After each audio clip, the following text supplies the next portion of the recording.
Exam में नहीं आएगा ये सब, नहीं है। ठीक है, तो रिपीट कर लें, रिवीजन एक बार कर लें। सर एग्जाम में कितना चैप्टर तक आएगा? अच्छा बैठो तबरेज। SDLC इज ए, सुन लो सारे बच्चे ऑनलाइन ऑफलाइन बैठ जाओ। SDLC से क्वेश्चन रहेगा और SDLC is a very important part. SDLC is a very important part of the, आपका सैड पेपर का ही SDLC पे निर्भर करता है सारा सैड पेपर। हो जाएगा, नंबर आएगा, क्वेश्चन आएगा। SDLC सुन लो क्या है SDLC का, ध्यान दो इधर सारे।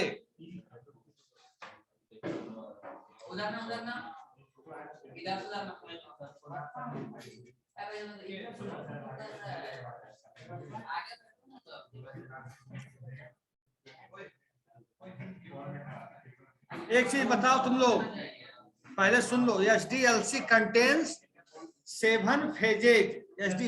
आपको ऐसा क्वेश्चन भी ऑब्जेक्टिव में आ जा सकता है कि SDLC कंटेन्स कितना फेज होगा। अगर 6 ऑप्शन रहेगा तो 6 फेजेज को भी हम मान सकते हैं। 7 रहेगा तो 7, लेकिन 6 फेज इज स्टैंडर्ड। 6 क्या SDLC के 6 फेज होते।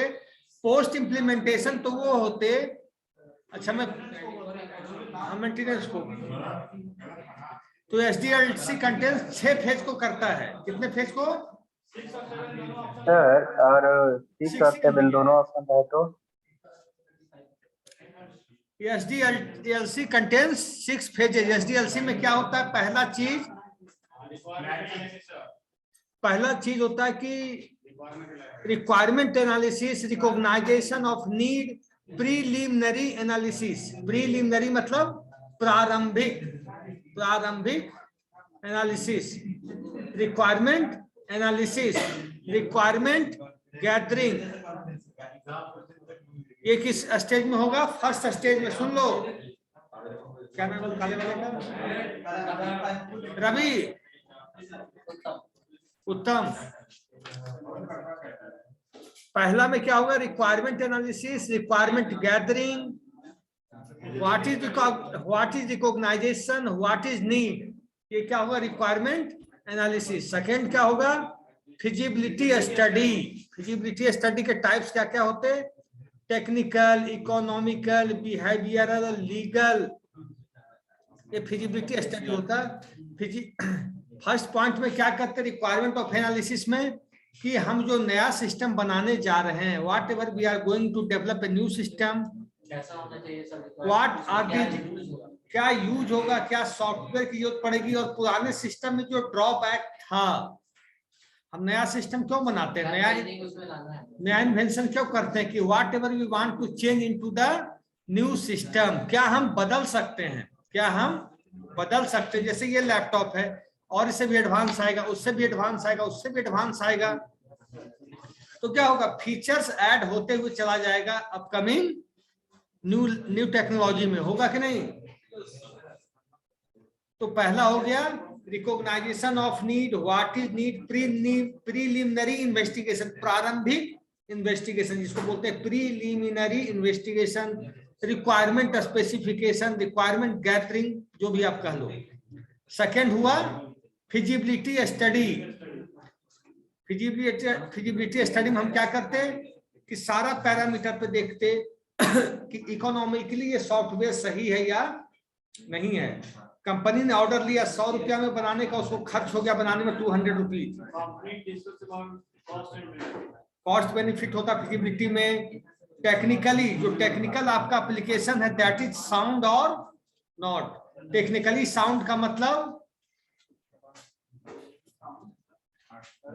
टेक्निकली साउंड का मतलब कि टेक्निकली ये सॉफ्टवेयर सही से काम कर रहा है या नहीं। जैसे आप कोई सॉफ्टवेयर ऑन करते हो तो उसको आप डबल क्लिक किए जा रहे हो, सॉफ्टवेयर लोड ही नहीं हो रहा है,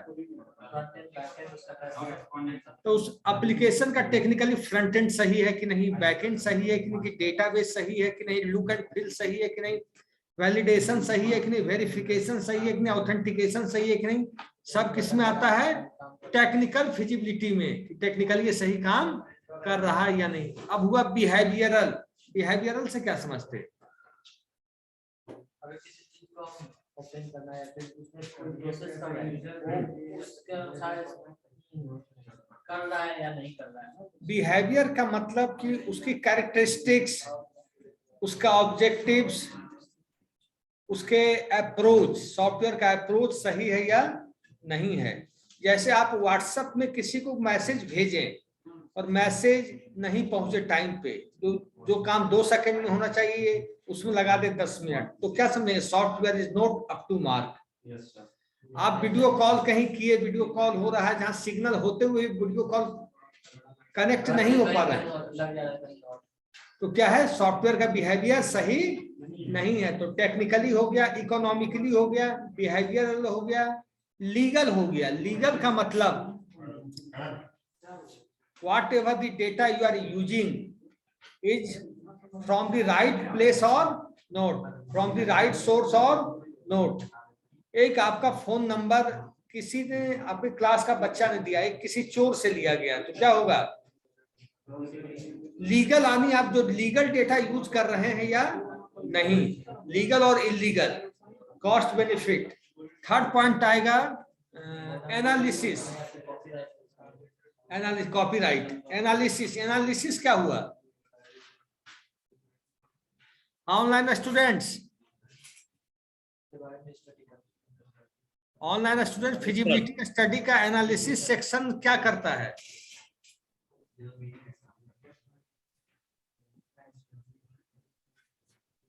वो सर एनालाइज करता है सर कि कितना कॉस्ट लगा और सही से वर्क कर रहा है कि नहीं। कॉस्ट तो हम लोग एनालिसिस कर देते हैं फिजिबिलिटी स्टडी में। एनालिसिस में क्या करते हैं? ऑल, मैं सारे बच्चे से पूछ रहा हूं, सारे ऑनलाइन स्टूडेंट से,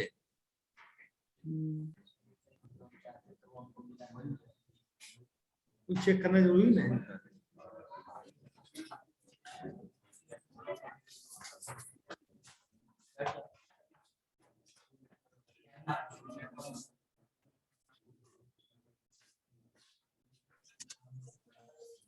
नहीं पता है? नहीं सर, भूल गया सर। एनालिसिस का मतलब we are doing investigation of the software। शांत हो जाओ। हाँ, we are, मैथ के पेपर में पूरा डिस्कस क्यों नहीं करते हो जो अभी करने की नौबत आ जाती है? पीछे मैथिल कर रहा है।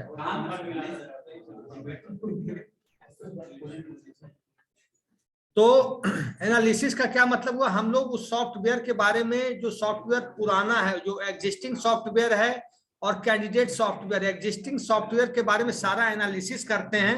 एग्जिस्टिंग सॉफ्टवेयर हम उसे बोलते हैं, ये भी सुन लो सारे बच्चे, पहले से बना हुआ है।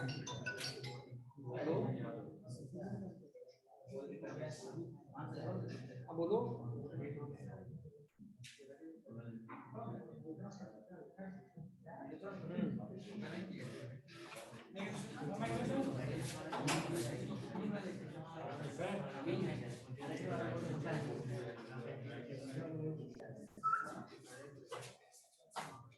अभी क्लास में है, 1 घंटे बाद फोन करना होगा। ठीक है, ठीक है, 1 घंटे बाद।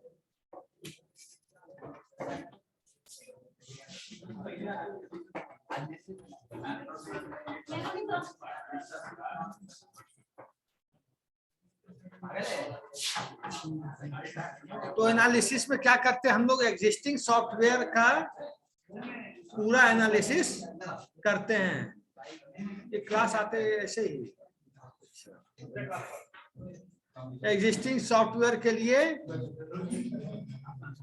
या तो स्थिर से बैठ जाओ या बाहर चले जाओ, हल्ला नहीं करना है, अच्छे से बैठ जाओ, कोई दिक्कत नहीं है किसी को।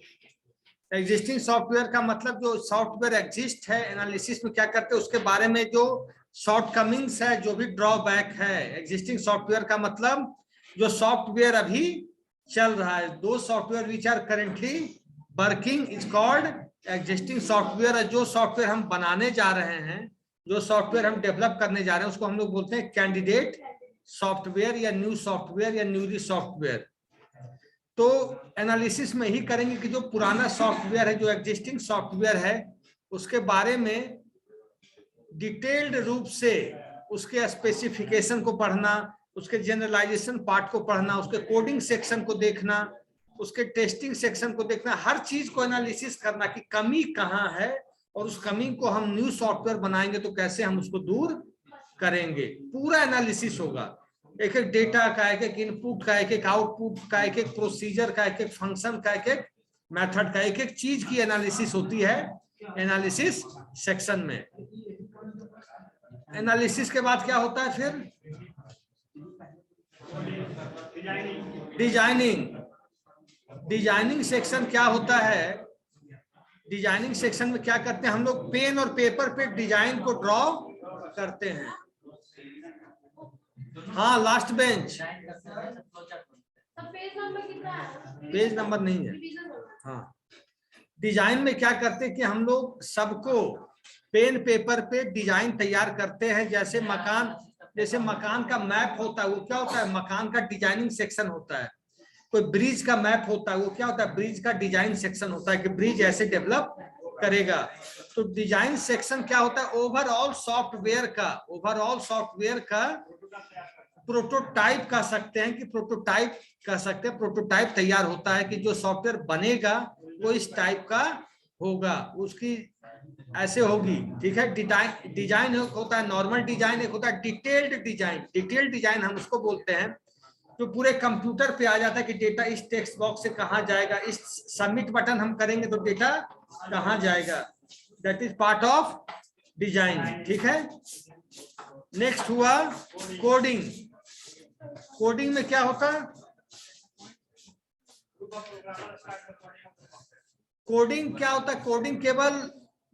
कोडिंग कई प्रकार के होते हैं। फ्रंट एंड कोडिंग अलग होती, बैक एंड कोडिंग अलग होती। कंपनीज में फ्रंट एंड कोडिंग के लिए अलग बंदे होते जो HTML पे काम करते, CSS पे काम करते, JSF पे काम करते, और फ्रंट एंड कोडिंग के लिए, बैक एंड कोडिंग के लिए अलग बंदे होते जो बिजनेस लॉजिक लिखते हैं। बिजनेस लॉजिक का क्या मतलब होता है? जैसे हम लोग लिखे कि बैक एंड कोडिंग मतलब बिजनेस लॉजिक। बिजनेस लॉजिक का क्या मतलब?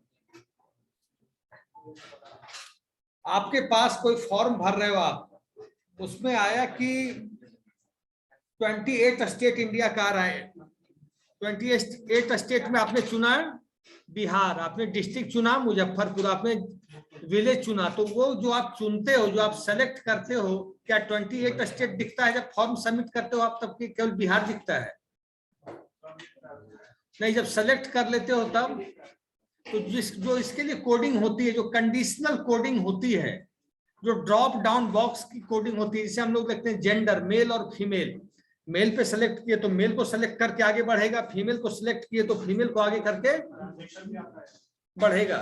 ये कोडिंग जो लिखी जाती, drop down box, choice box, जो ये कंडीशंस लिखे जाते, ये कहाँ लिखे जाते? बिजनेस लॉजिक में ये कंडीशन लिखे जाते हैं। तो कोडिंग, फ्रंट एंड कोडिंग, जैसे HTML कोडिंग हम करते हैं, HTML कोडिंग करना ज्यादा आसान है। HTML कोडिंग करना ज्यादा आसान है, उसमें बिजनेस लॉजिक लिखना नहीं होता। उसमें क्या होता है कोडिंग में कि पेज की सेटिंग हमको देखनी पड़ती है।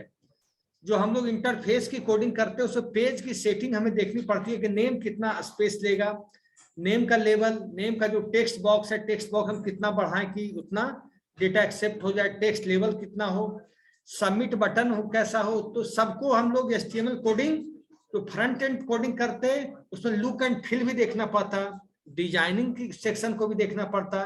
लेकिन जी बैक एंड कोडिंग करते उसमें लुक एंड फील देखने की जरूरत नहीं है, डिजाइनिंग ज्यादा देखने की जरूरत नहीं है। लेकिन फ्रंट एंड डेटाबेस की कोडिंग में क्या हमको देखना पड़ेगा जाकर? क्या लुक एंड फील।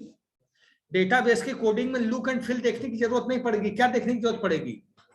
जैसे फ्रंट एंड की कोडिंग में जब हम करेंगे HTML की कोडिंग, तो हम देखना पड़ेगा लुक एंड फील, किस टेक्स्ट बॉक्स कितनी साइज का होगा, लेवल कितनी साइज का होगा, जेंडर हमने चूज किया मेल और फीमेल, चॉइस बॉक्स कितना लंबा होगा, ये सब हम देखे फ्रंट एंड। बैक एंड में जब हम डेटाबेस की बात किए तो डेटाबेस में क्या लुक एंड फील देखना पड़ेगा हमें? डेटाबेस में हमको ये देखना पड़ेगा वैलिडेशन, डेटाबेस में क्या देखना पड़ेगा, वैलिडेशन की प्राइमरी की किस टेबल पे लगा हुआ है, प्राइमरी की किस टेबल पे लगा हुआ है। जैसे आपका सिग्नेचर, जैसे आप कोई गवर्नमेंट फॉर्म भरते हैं तो आपका सिग्नेचर अपलोड होता है, वो सिग्नेचर क्या फ्रंट एंड में रखा रहता है। जैसे ही आप अपना सिग्नेचर अपलोड करते हैं वो वेब एप्लीकेशन के वेब सर्वर पे जाके डेटाबेस में जाके स्टोर होता है। कहाँ पे स्टोर होता है, डेटाबेस में जाके स्टोर होता है। तो कोडिंग में वहां क्या देखेंगे, प्राइमरी की लगा हुआ है कि नहीं, फॉरेन की लगा हुआ है कि नहीं, नॉट नल लगा हुआ है कि नहीं। आप कभी कभी देखते होंगे कोई फॉर्म भरते वक्त रेड सिग्नल होता होगा, रेड क्रॉस बन के कि ये फील्ड मैंडेटरी है, उसको अगर आप नहीं भरोगे तो फॉर्म सबमिट नहीं लेगा। तो जब उसमें क्या वो ऐसे थोड़ी हो जाता है, वहां डेटाबेस की कोडिंग में जाके लिखते हैं, उस फील्ड के आगे लगाना पड़ता है not null, not null, not null, not null. जिसके आगे नल लगा दिए उसमें भरे तो भी सही है, ना भरे तो भी सही। जहाँ नॉट नल लग गया जिसके आगे रेड, आप देखते होंगे फॉर्म भरते वक्त ये हाईलाइट कर देता होगा, ये फील्ड आपको डालना ही डालना है, कि उसको बिना डाले आप आगे बढ़ नहीं सकते फॉर्म में। तो हम डेटाबेस में क्या लगा देता है जाके, not null, not null, not null, not null. और एक चीज आप देखते होंगे, जैसे आप फॉर्म भर रहे हैं कोई, उसमें दिया कि मिनिमम एज 21 होना चाहिए, मैक्सिमम 30 होना चाहिए। तो क्या 20 साल आप डालते हो तो ले लेता है क्या वो, क्या मैक्सिमम अगर 30 से ऊपर डालते हो तो ले लेता है क्या वो। जावास्क्रिप्ट में उसकी वैलिडेशन जावास्क्रिप्ट नोट जावास्क्रिप्ट में जाके लिखी जाती है। समझ गए बात। तो डेटाबेस के लिए अलग वैलिडेशन होता है, बिजनेस लॉजिक के लिए अलग वैलिडेशन होता है, फ्रंट एंड के लिए अलग वैलिडेशन होता है। तो सबका वैलिडेशन अलग अलग होता है, और सबको जब एक प्लेटफॉर्म पे लाया जाता है तो वो एक वेब एप्लीकेशन, ईआरपी एप्लीकेशन बन जाता है। तो ये हुआ कोडिंग सेक्शन। कोडिंग के बाद होता है, कोडिंग के बाद प्रोग्रामर लेवल पे ही होती है टेस्टिंग। कोडिंग जब हो जाता है तो प्रोग्रामर ही करता है अपने लेवल पे टेस्टिंग, जिसको हम लोग बोलते हैं यूनिट टेस्टिंग। क्या बोलते हैं, यूनिट टेस्टिंग। यूनिट टेस्टिंग कौन करता है, प्रोग्रामर खुद करता है, क्योंकि उसने उस सॉफ्टवेयर को बनाया है। तो जो चीज आप खुद बनाए हो तो उसको चेक करोगे तो पहले आप आपको गलतियां अगर समझ में नहीं आ रही, जब आप टेस्ट किए तो आप पकड़ लोगे कि गलती कहाँ है। बेसिक गलती तो पकड़ ही सकता है प्रोग्रामर, बहुत हाई फाई गलती नहीं पकड़ पाएगा, क्योंकि he is not a part of testing team. तो ये जो बेसिक गलती है, बेसिक गलती का मतलब जैसे फील्ड बनाया आपने नेम, आप एक फील्ड बनाए नेम, एक बनाए फादर्स नेम, एक बनाए मदर्स नेम। उसमें हमने कहा कि इसमें मैक्सिमम लेंथ होनी चाहिए 25। तो 25 से जैसे 26 बढ़ दोगे वो लेगा नहीं। ये जावास्क्रिप्ट को, इसकी कोडिंग जावास्क्रिप्ट में होगी कि जो लेंथ है, आपने तो HTML से बटन बना दिया, लेवल खींचते चले गए और बॉक्स बना दिए। मैक्स लेंथ, मीन लेंथ, इसको क्या करते हैं, मैक्स लेंथ और मीन लेंथ को हम लोग सेट करने का काम करते हैं। ठीक है, तो ये वैलिडेशन कहाँ होगा, जावास्क्रिप्ट में। आप देखते होंगे, सुनो, password should be minimum 8 letter, maximum 15 letter. 5 letter पे बोला तो बेवकूफ है, क्या किया। Password should be maximum 15 letter और मिनिमम 10 लेटर। तो क्या 10 लेटर से नीचे का पासवर्ड स्वीकार करेगा वेब एप्लीकेशन? अब 15 से ज्यादा करेगा? या एक कंडीशन ऐसा भी आता होगा कि you should append upper case, lower case, special characters, alpha numeric characters, तब आपका पासवर्ड स्ट्रॉन्ग होता है। ऐसा आता होगा आपको? तो कंडीशन से ऐसे नहीं कि आप किए और ले लिया, वो कंडीशन लिखा गया है। किसमें लिखा गया है? जावास्क्रिप्ट में, नोड जावास्क्रिप्ट में, टाइप स्क्रिप्ट में, इस सब में कोडिंग लिखी गई, तब ऐसा वो कर रहा है। तो जो कोडिंग हम लिख रहे हैं, 2000 called business logic, 2000 called business logic. जैसे अब ट्रेन में रिजर्वेशन करवा रहे हो, ट्रेन में रिजर्वेशन करवा रहे हो, आपके पास ऑप्शन है second AC, third AC, sleeper, first AC, chair car, second chair car.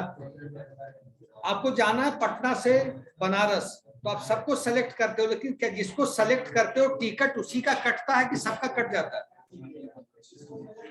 आप जिसका सेलेक्ट किए सेकंड एसी, तो सेकंड एसी का पैसा डिडक्ट होता है कि जनरल का पैसा डिडक्ट हो जाता है? तो एक फंक्शन, हर चीज का एक फंक्शन बना हुआ है जिसको हम लोग बिजनेस लॉजिक बोलते हैं, और फंक्शन के थ्रू हम अचीव करते हैं। तो ये हुआ कोडिंग सेक्शन। ये क्या हुआ? तो टेस्टिंग में क्या होता है, मैंने बताया कि यूनिट लेवल की जो टेस्टिंग होती है, जो प्राइमरी टेस्टिंग होती है, वो प्रोग्रामर खुद करता है। प्रोग्रामर खुद करता है कि कोई एरर तो इसमें नहीं आ रहा है, कोई टेक्निकल प्रॉब्लम तो नहीं है। जब प्रोग्रामर यूनिट टेस्टिंग कर लेता है, सब कुछ कर लेता है, तो फिर वो टेस्टिंग टीम को दे देता है कि ना भैया तुम कर लो इसको टेस्ट, हम सेटिस्फाइड है। तो टेस्टिंग टीम फिर उसमें एरर निकालना शुरू करता है कि फ्रंट एंड का एरर है, बैक एंड का एरर है, एचटीएमएल का एरर है, फंक्शन का एरर है। और टेस्टिंग कितने प्रकार की होती है, मैंने टेस्टिंग होती है unit testing, integration testing, regression testing, smoke testing, sanity testing, alpha testing, beta testing. More than around 20 types of testing is going on the application. Manual testing सबसे इंपॉर्टेंट होता मैनुअल टेस्टिंग। मैनुअल टेस्टिंग में क्या होता है, जैसे हमने page को submit किया, पेज गया कि नहीं सर्वर के पास, फिर हम डेटाबेस जाके चेक करता है टेस्टिंग टीम कि जो डेटा इसमें डाला गया वो डेटाबेस में पहुंचा या नहीं पहुंचा। ऐसा नहीं कि रास्ते में ही डेटा क्रैश कर गया, रास्ते में डेटा क्रैश कर गया, डेटा डिस्टर्ब हो गया। जैसे कभी कभी अब व्हाट्सएप पे इमेज मंगवाते हो, आप लोग फिर कहते हो दोबारा भेजो, आया नहीं, तीसरी बार भेजो, क्योंकि वो डेटा भेजा लेकिन डेटा रास्ते में ही फट गया। हाँ, फट जाता है डेटा, इसको कंपनी में फट जाना बोलते हैं। कंपनी का कोड है कि कोई डेटा का फट जाना, उस कंपनी में बोला जाता पेज फट गया। जो वेब एप्लीकेशन होता है इंडस्ट्री में बोला जाता पेज फट गया, मतलब डेटा नहीं पहुंचा। इंडस्ट्री की भाषा मैंने बोल दी। तो डेटा क्या हुआ, रास्ते में ही क्रैश कर गया, डेटा रास्ते में ही क्रैश कर गया। समझ गए? टेस्टिंग के बाद क्या होता है, फिर जब आपका सॉफ्टवेयर रेडी हो गया, सारा टेस्टिंग प्रोसेस से पार कर गया, अब क्या है कि project has to be launch now. Project को लॉन्च होना है, डिप्लॉयमेंट होना है, इम्प्लीमेंटेशन फेज में प्रोजेक्ट को आ जाना है कि now project has to be implementing. अब क्या होगा, प्रोजेक्ट को इम्प्लीमेंट करना है, लॉन्च करना है। अगर एप्लीकेशन बहुत प्रकार के होते हैं, कौन कौन प्रकार का एप्लीकेशन होते हैं, टाइप्स ऑफ एप्लीकेशन? नहीं, एप्लीकेशन की बात की है, सॉफ्टवेयर अलग चीज, application is different thing. Web application, Windows application, और बताओ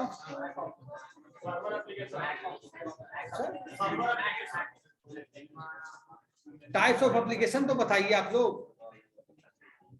एक मैं बता दिया, वेब एप्लीकेशन, विंडोज एप्लीकेशन, और क्या बनता है कंप्यूटर सॉफ्टवेयर से, और क्या बनते हैं? गेमिंग एप्लीकेशन नहीं होता,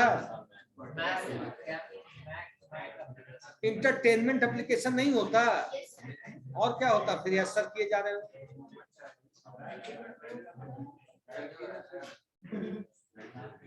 स्टैंड एलोन एप्लीकेशन, ये जो कोई पूछ देगा कहोगे बीसीए कर रहे हैं, बता रहे हैं स्टैंड एलोन एप्लीकेशन। और बताओ, ईआरपी एप्लीकेशन। तुम लोग क्या करते हो भाई, पढ़ते भी नहीं क्या है? होता क्या है 4-5-6 घंटा एप्लीकेशन। अब देखो सुनो, अब आया इम्प्लीमेंटेशन फेज। अब क्या आया? इम्प्लीमेंटेशन फेज में आया क्या? इम्प्लीमेंटेशन में प्रेजेंटेशन होता है, सही बात है। वेब एप्लीकेशन जब होगा तो उसको जाके वेब सर्वर पे डिप्लॉय करना पड़ेगा। वेब एप्लीकेशन को क्या करना,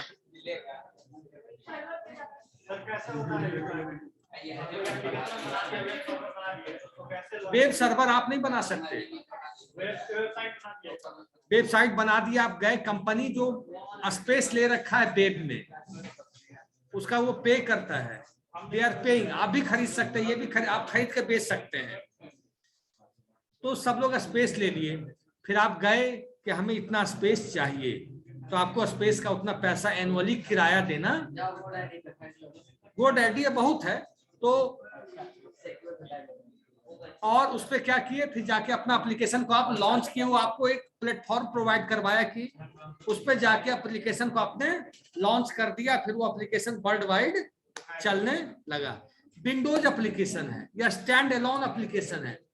स्टैंड एलोन एप्लीकेशन या विंडोज एप्लीकेशन केवल एक सिस्टम पे चलता है, ओनली वन सिस्टम। मान लीजिए उस एप्लीकेशन को 50 जगह चलाना है, तो सब पे जाके उस एप्लीकेशन को इंस्टॉल करना पड़ेगा, हर मशीन पे, चाहे डेस्कटॉप है, लैपटॉप है, हर मशीन पे जाके करना पड़ेगा। गेमिंग एप्लीकेशन है, गेमिंग एप्लीकेशन अगर ऑफलाइन मोड में है तो हर जगह करना पड़ेगा, ऑनलाइन है तो वो होगा। इम्प्लीमेंटेशन के बाद क्या होता है, ऑन साइट वारंटी, और पता ही होगा सब लोग को, मेंटेनेंस। और तुम क्लास से कोई जुड़ा हुआ है कि नहीं? जल्दी जुड़ो। और क्या रहेगा,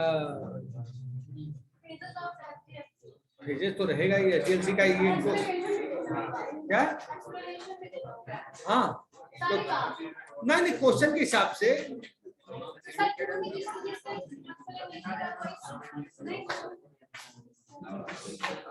जल्दी जुड़ो ना भाई। ऑनलाइन स्टूडेंट्स और एग्जाम की तैयारी कैसी चल रही है आप लोगों की? एग्जाम की तैयारी हो रही है तुम लोग की?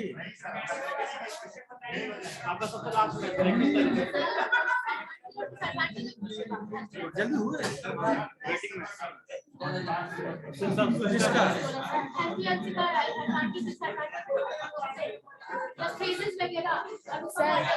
और कुछ बताइए।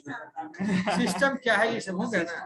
जल्दी मैं पूछ नहीं रही हूँ, बस आपको क्लास में बताए थे ना, सब मॉडल वगैरह पूछेगा और एक्सप्लेनेशन तो रहेगा ही, क्वेश्चन बहुत क्लियर नहीं हो रहा है किस टाइप का है। बता देंगे, अभी तो मिलोगे ना, एग्जाम स्टार्ट यही ड्यूटी हमारी रहेगी।